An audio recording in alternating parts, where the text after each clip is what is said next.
What's up guys, welcome to the channel. My name is Valdu and this is my YouTube channel. Today we're going to be transforming this stunning Stormtrack Ranger. It's a fairly new bakkie, and for the international viewers, a bakkie is what we call a pickup vehicle in South Africa. So today we're going to be putting on slimline fender flares to make the body a little bit wider, which are these parts over here. We're going to put on a nice grille for it that makes it look like the Raptor's grille. We're going to put on 35mm hub-centric wheel spaces. It's going to be a good build, good transformation. Stay tuned for the project and I hope you enjoy it. We'll be doing not only these kind of builds, but some more interesting, bigger builds in the future, and also some smaller things. So stay tuned and let me know what you think in the comments. And hopefully this intrigues you. Okay, so firstly you got to make sure everything is nice and clean. I normally clean it with water first and then with benzene, which is like a degreasing, I don't know, it's called benzene. I just know it takes glue and oil and silicone, all those kind of nasty things off. And then we've got to prep the arches. I'm going to do that right now. Prep the arches, and I'll try and get as much detail in as possible, but yeah, it's a bit hard. Got to get into the fender liners and stuff, but yeah, I'm gonna show you the next step now.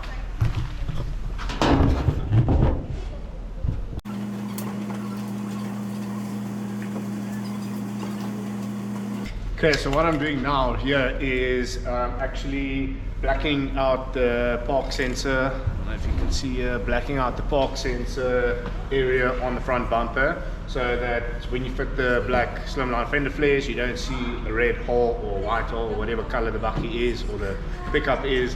And this is a peelable paint that I've used. It's basically started out with a name called Plastidip. The name has changed in South Africa since then, but it's peelable paint. You can spray it on, lay it on, peel it off like a vinyl. Fairly handy product to be using when you want to make badges black and stuff like that. So that's what I'm busy doing now, and then I'm going to fit the arches once that's dry.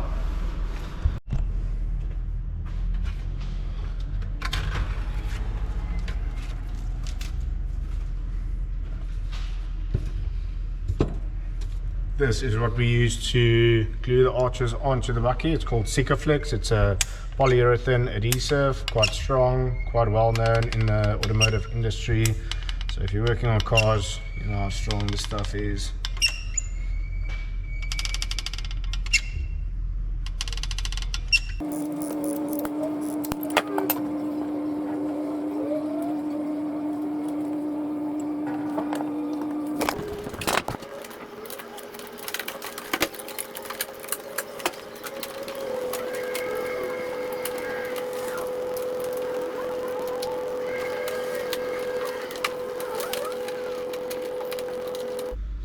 There we go, back arch is on.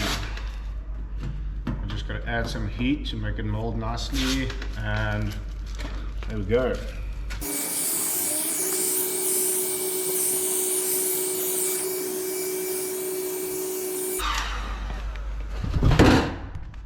There we go, back arch is on. Now we're just waiting for the wheel spaces. You can see like the offset of the rim is quite narrow now, so you want to broaden that a bit. Bring it out, that'll make it look nicer. And okay, we're going to be putting on the front arches now. The back ones are on, look real nice. There you can see both back flares are on. You can call it whatever you want, arches or flares. I've got sort of got a universal two-word name for all these things, but yeah, let's do the front ones, and then it's going to sort of start coming together nicely. Once we've got the wheel spaces on, that's going to look even better, and with the grille, that's going to look sick.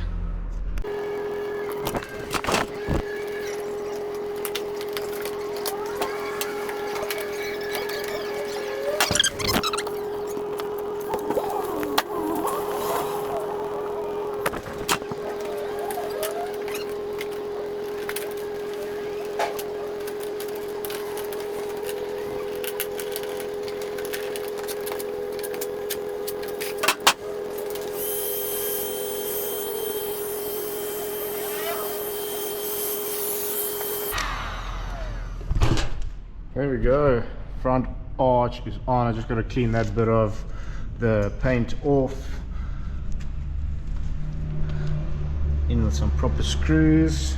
Coming along nicely now. Almost time for the grill.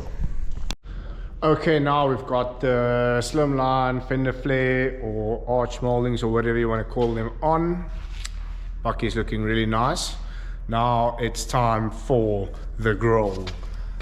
This is an LED grill, so I'm going to connect it into the fuse box with the DRL lights, so it's pretty safe. No harm done on the car's original wiring harness. And you just got to get the bonnet open. Let me show you what this Bucky looks like inside. It is super nice. It's a really nice place to be sitting in. These cars are they don't even drive like pickup trucks anymore. They drive like SUVs basically. Super nice interior, got all the red trim from the Storm Track on the dash. Very nice. Okay, let's get to the grill. So first we've got to take the grill out. Old one, obviously, the original one. Do that by removing these two bolts from the air guide that goes to the air box. This thing clips out. Remove these grommets, remove the top grill cover, and then I'll show you where the screws are for the grill. But let's get into that right now.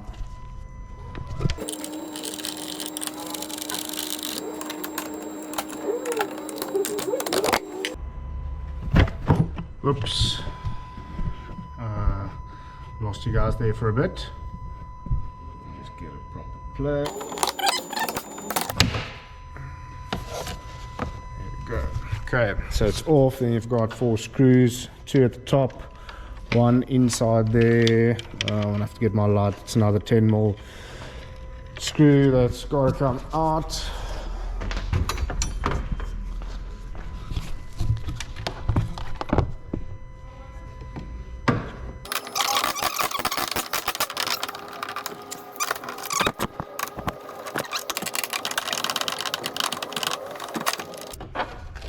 The bottom ones are longer, the top ones are shorter. Just place them safely here. And now the grill can come out, but this is the tricky part.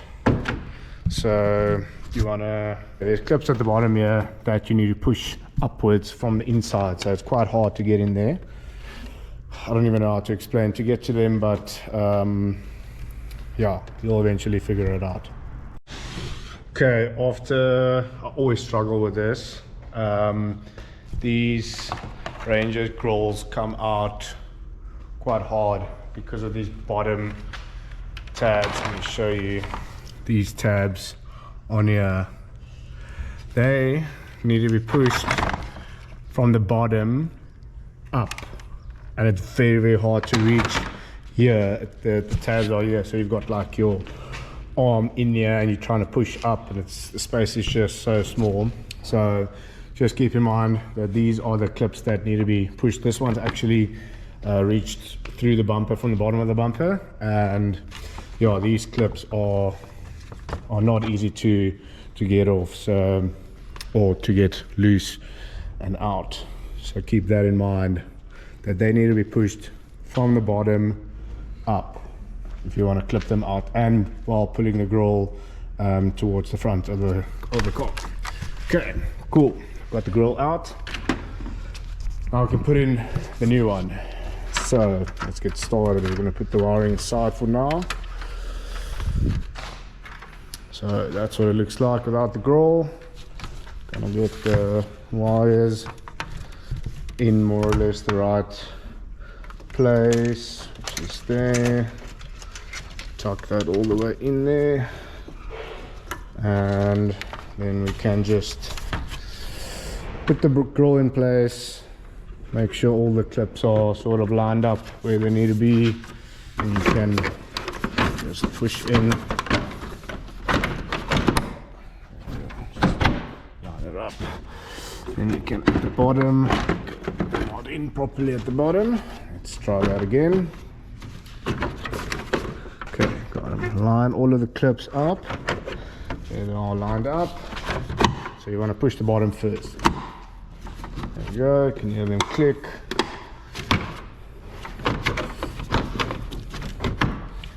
go. There we go.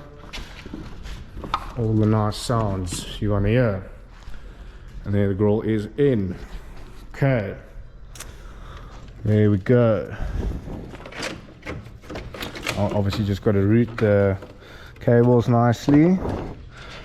Just tuck the wiring through here. Where the headlights wires go through. Arm out here. Tuck it all the way behind.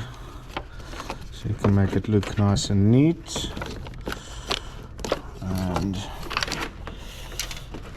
there we go. Now we can just zip tie these all in place. And we've got a grill basically almost fitted. Happy. There we have one LED day running light grill fitted on a Storm Track Ranger, and it's coming together nicely now. Arches are fitted, grills fitted. It's really starting to look super nice. Now we've just got to get the wheel spacers on. Alright, finally time to put the wheel spacers on. This is what they look like. These are hub centric wheel spacers, which means the center bore, which is this hole inside the spacer, is the same size as the hub on the car. That means that there's a flush fitment when you put the spacer on, so there's no movement of the spacer that can happen around the hub. It basically fits flush over the hub, and there's no movement, which causes it to not have any vibration or shudder while you drive. So that's very important to have a hub-centric wheel spacers when you do add these, and these are very high quality, very good, very safe. We've been doing them for about 7 years and we've had no issues with them so far. So without further ado, let's get wheel spacering.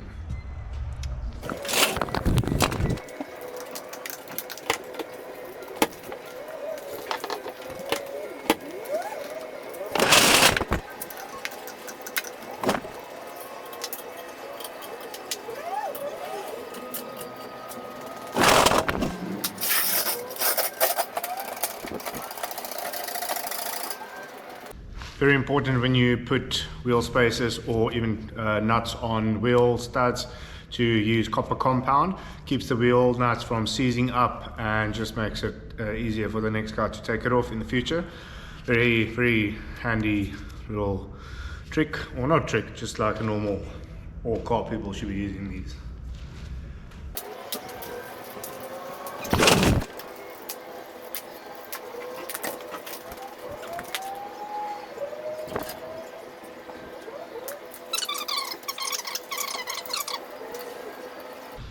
Wheels, we talk at 120 Newton meters, so it's very important that you use a proper torque wrench. You always set the spec to 120. There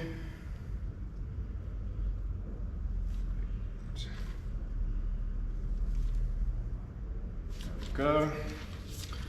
And then once again, cross torque.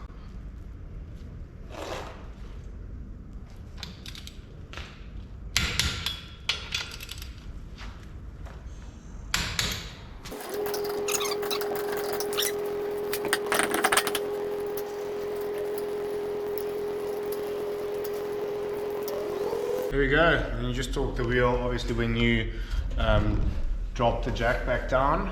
And now I'm going to repeat this process on the other wheels, and I'll see you when I'm done. Okay, what a result we've got here. Here's the grill. Came out looking insanely awesome. You can see how the wheel spacers make a massive difference with the overall presentation of the Ranger. Makes it look nice and bulky. Yeah, love the look, love what how it came out, and I had fun doing it. I hope you had fun watching me, and I'll be doing a couple of more, or I'll be trying to keep the content as consistent as possible, and hopefully you guys watch the future videos. And if you have any questions regarding the installation or what it is we do, don't hesitate to pop a comment, and hope to see you guys on the next few videos.